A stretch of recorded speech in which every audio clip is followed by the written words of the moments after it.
Hey, this is Ryan Kartsky with Auto Anything. I'm here with Rich from Magnaflow, and we're at the 2015 SEMA show.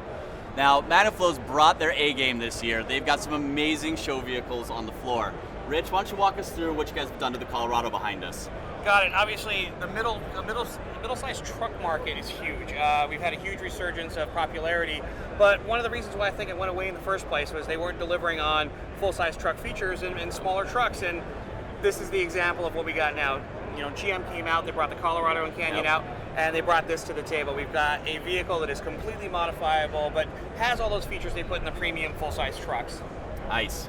Yeah, and this is the first wide-body Colorado I've seen, and this thing has completely been just overhauled. I mean, you've got bumpers, you've got wide-body fender flares, there's a ripped supercharger underneath this hood. Have you dynoed this thing yet? Hasn't gone through all the testing to it at the moment. Okay. The guys over at Keg Media really had to put everything together to rush this thing to get here at SEMA. So you see all the aesthetics they've done. They've got all the hard parts in there. So you got, K&N for air to go in. You've got the supercharger to build up the boost. You've got our exhaust on the back to make sure it flows freely.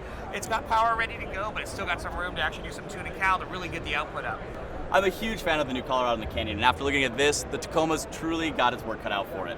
So can we take a look around the back and do a walk around? Absolutely. When you look at this thing, obviously every single feature, from the bumpers that MFab has put together, to the wide body features on the outside, to the suspension. I mean, you got Icon parts, you've got King fabrication, you got pretty much everything that you can put on a full size, scaled down to be functional and used on this mid-size platform. This thing is as good as a full-size truck, but again, packaged for the person who needs something a little smaller. Nice.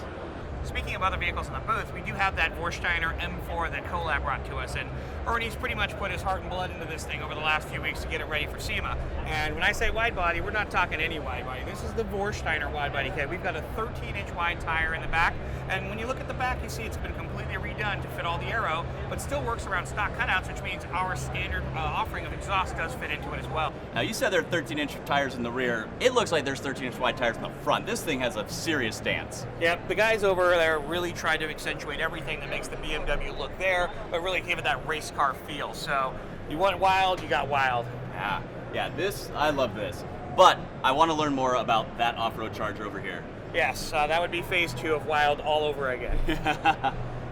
Now this is from the Fast and the Furious 7. Yes, this is our Furious 7 stunt vehicle. So this is actually the vehicle that was used to conduct some of the stunts that were done in the movie. If you look carefully at the car, you'll see the amount of wear and tear. So this thing's got trophy truck type travel in the rear. It's got front off-road suspension by all the companies that you would see doing it for the full-size trucks. You got King shocks, you've got Magnaflow working the exhaust, you've got K&N doing filters, all the same stuff that you'd see in the other cars. But of course, this was the vehicle that Dom Toretto in the movie was using to jump out of an airplane with a parachute and of course land on the ground safely, and then go about his rampage in the movie.